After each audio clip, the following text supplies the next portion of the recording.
la manifestation? Je suis représentant de la branche active des Gilets jaunes du showbiz. Vous êtes combien là-dedans? Je suis un pour l'instant. Ah ouais. Je suis un. Enfin, visiblement, on est deux quand même, puisque tu vas aussi aux manifs tout le temps. Ouais. 3 avec Bigard. 4 si on ajoute Corinne Maziro, ce qui est pas mal. Ouais. Et 5 même si on ajoute Franck Dubosc. Ouais, mais Dubosc, lui, c'est une semaine sur deux qu'il est Il est intermittent du spectacle aussi, une semaine sur deux seulement. Ouais, ça marche une semaine sur deux. Les gens d'abord ils te disent merci, ils me disent c'est courageux d'être là, mais pourquoi les autres membres du showbiz ne sont pas là? C'est ça qu'ils me demandent. Pourquoi? Où sont les chanteurs, les acteurs, les comédiens, les réalisateurs? Où sont-ils alors qu'on est leur public? Pourquoi ils viennent pas nous aider? Pourquoi ils nous écoutent pas? C'est ça qu'ils me disent. Oui, mais pourquoi les troubadours ne sont pas aux côtés Où sont les saltimbanques? Ben, on va les appeler, tous les gens du showbiz, et on l'a fait. On en a contacté, mais une liste incroyable. Ah ouais. Et on attend qu'ils nous répondent.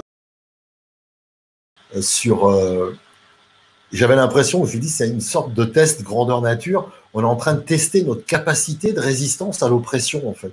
On nous envoie des drones, on nous met des flics partout, et puis on voit si on résiste ou pas. Et pour l'instant, les gens ne résistent pas. Ils se disent, ouais, c'est normal, attends, il y a une maladie. Mais c'est ce qu'on appelle la résilience, Bruno Gassio. Vous savez, Oui. Emmanuel Macron nous a parlé de la résilience. Mais je pense, si tu veux, si la question c'était, est-ce qu'ils ont prévu que ça se passerait comme ça?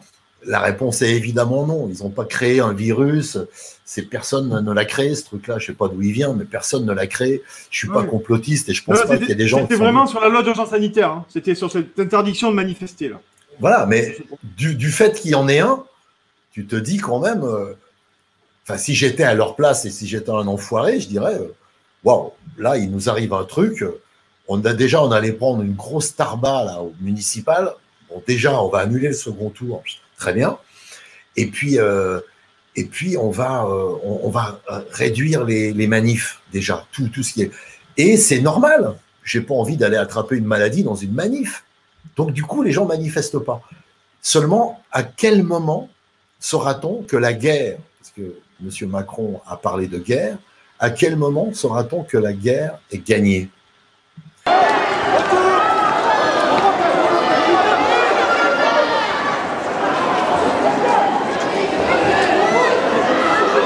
Quand il y aura un vaccin?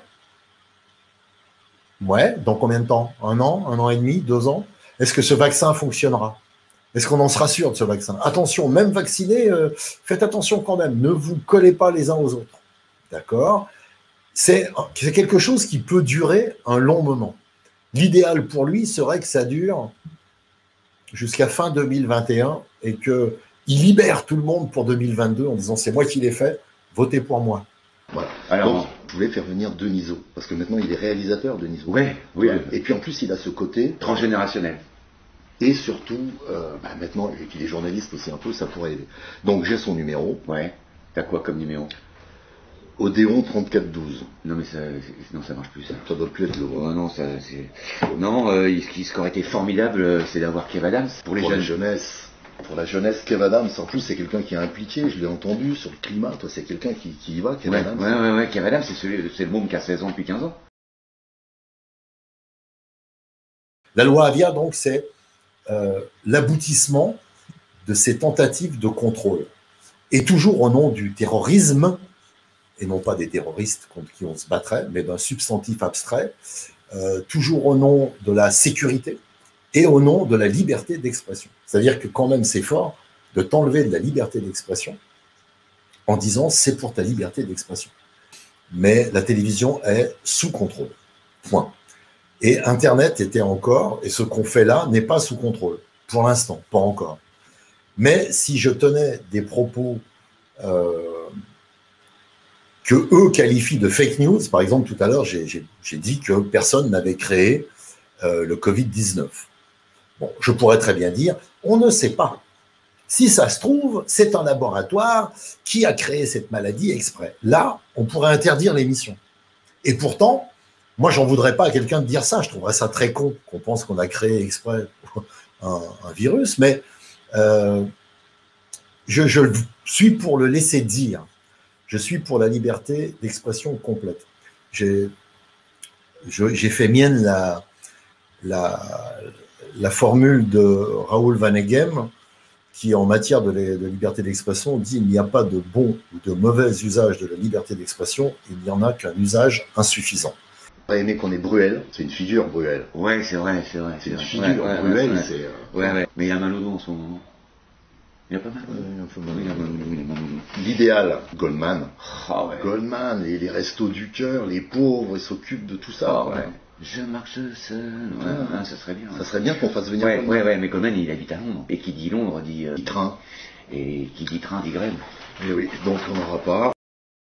Parce que Ça veut dire que si le site disait mais non, là Gassio et Nicolas ils parlent de trucs, non ça va, et que quelqu'un dise non, il faut enlever ce truc-là, et que le site ne l'enlève pas, la police pourrait le faire.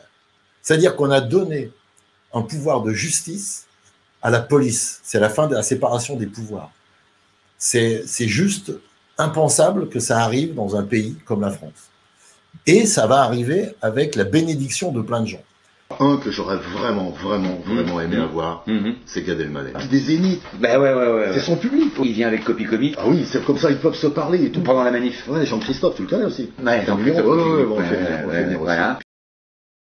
C'est marrant parce que c'est intéressant, vous parlez, vous, d'autocensure. Vous disiez ça chez Thinkerview il y a quelques mois, vous parliez d'autocensure et pas de censure. Et vous êtes toujours convaincu de ça, Monogatio, 6 mois après? Ça va plus loin que l'autocensure, en fait. Ça va même jusqu'à l'oubli de penser.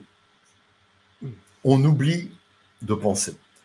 Je vais t'expliquer comment je vois, moi, les choses et comment je sais qu'elles se passent, en tout cas, dans les télévisions que j'ai fréquentées. Tu as un actionnaire qui arrive, qui est tout puissant. À un moment, il contrôle le conseil d'administration. La première année où il arrive, il garde les choses en l'état et il calme tout le monde. Parce que quand évidemment quelqu'un arrive comme ça, tout le monde se dit « Oh là là, mon Dieu, est-ce que je risque pour ma place ?» Il rassure tout le monde. Au bout d'un an, il vire toutes les directions générales et il met les gens à lui en place. Mais il ne touche pas au directeur. Puis en dessous, les directeurs se disent « Aïe, comment moi je veux me sortir de cette histoire ?» Alors, il y a ceux qui collaborent facilement, il y a des collabos, hein, ça existe, et puis il y a ceux qui ne collaborent pas. Ceux-là, il faut les virer.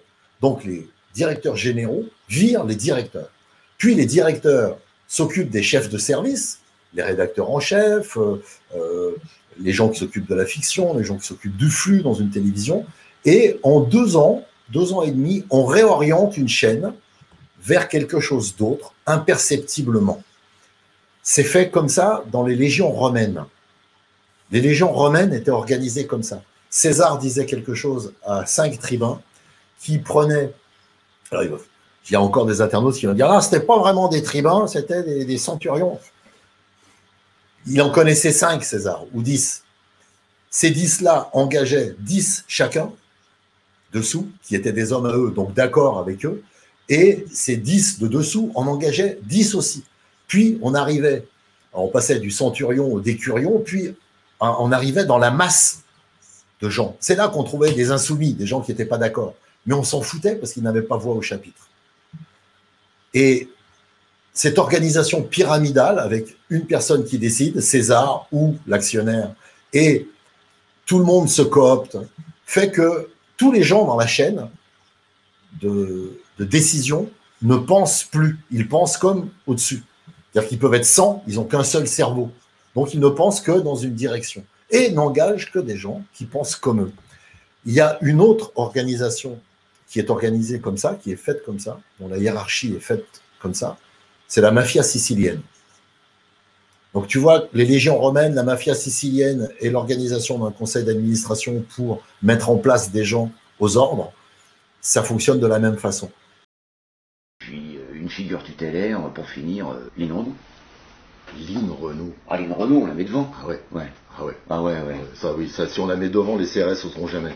Rentrez dedans. C'est parfait, Lynn Renaud. Ouais. C'est comme le pape, en fait, ils sont habillés pareil. C'est ça. Ils s'habillent pareil. Voilà, c'est ça que... Oui, on voudrait faire un bloc, en fait, un showbiz bloc. Un showbiz bloc, voilà. Voilà, on mettrait devant, pour faire tampon entre les forces de l'ordre et le reste du cortège, le showbiz bloc. Le showbiz bloc. Et c'est moins violent quand même que le bloc, tout ça. Donc Ouais.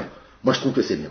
Et je suis sûr que mardi prochain, on aura une banderole avec écrit dessus le showbiz contre la réforme des retraites. Et on remercie d'ores et déjà. Oui. Voilà. Oh bah dis donc encore. Il y a elle Ah qui va ouais, venir. ouais. Elle Il y a plein de gens du showbiz qui. Ouais. Il y en a plein. Ça se bouscule. On voudrait les remercier d'ailleurs. Ouais, mais là, il y a trop. La liste est trop longue, mais on les remercie de soutenir. Voilà. Le mouvement. Culé. Hein? Moi? Non. Non, je disais, non, coupera avant enculé. Ah ouais. Non, on peut lui faire confiance, il vient de BSN. C'est vrai?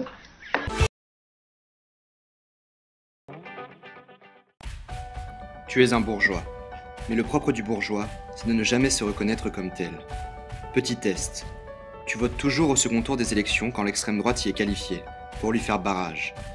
Par conséquent, l'abstention te paraît à la fois indigne et incompréhensible. Tu redoutes les populismes, dont tu parles le plus souvent au pluriel. Tu es bien convaincu qu'au fond, les extrêmes se touchent. L'élection de Donald Trump et le Brexit t'ont inspiré une sainte horreur. Mais depuis lors, tu ne suis que d'assez loin ce qui se passe aux États-Unis et en Grande-Bretagne. Naturellement, tu dénonces ces conflits d'intérêts, mais tu penses qu'en voir partout relève du complotisme. Tu utilises parfois, souvent, dans une même phrase les mots racisme, nationalisme, xénophobie et repli sur soi. Tu leur préfères définitivement le mot ouverture. Si tu as répondu oui au moins une fois, ce livre parle de toi. C'est aussi le cas d'un scientifique, et ça de façon tout à fait extraordinaire. C'est Didier Raoult qui a déclaré à l'Obs: le réchauffement climatique, à titre personnel, je ne le vois pas. Et Didier Raoult se prévaut, lui aussi, du bon sens pour vanter son traitement. De prendre deux médicaments aussi simples que ça pour traiter quelque chose qui est une pneumonie, ça tombe sous le sens. Voilà, ça tombe sous le sens, et répétons-le, ce bon sens continue de convaincre beaucoup de gens. Pour conclure, parce qu'il faut conclure, je vais citer Roland Barthes qui a écrit des pages lumineuses dans ses mythologies sur le phénomène Poujade. On sait que la guerre contre l'intelligence se mène toujours au nom du bon sens.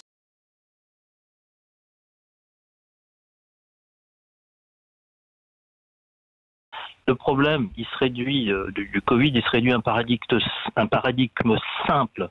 C'est-à-dire qu'on a deux médecines, une médecine officielle gouvernementale qui interdit l'hydroxychloroquine et qui prescrit du Doliprane en face d'une médecine empirique incarnée par le professeur Raoult.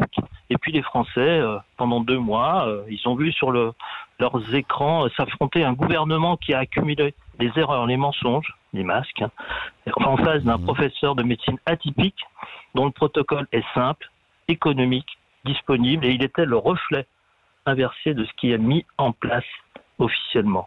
Donc, cette étude, comme vous l'avez dit, c'est une étude faite sur 96 000 patients hospitalisés. Voilà. Et alors que et sur l'hydroxychloroquine, alors que le protocole du professeur Raoult, c'est dépister, isoler et traiter par une bithérapie, l'hydroxychloroquine et le Zithromax.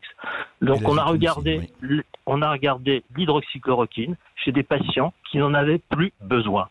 Et comme le dit Richard Horton, qui est quand même le rédacteur en chef de Lancet, il dit qu'une grande partie de la littérature scientifique, sans doute la moitié, pourrait être tout simplement fausse, affligée d'études avec des échantillons réduits, d'effets intimes, d'analyses préliminaires invalides et de conflits d'intérêts flagrants, ce qui est le cas dans cette étude, avec l'obsession de suivre, et c'est ce qui se passe, les tendances d'importance douteuse à la mode, et la science a pris le mauvais tournant vers les ténèbres. Et c'est Richard Horton, rédacteur en chef de The Lancet.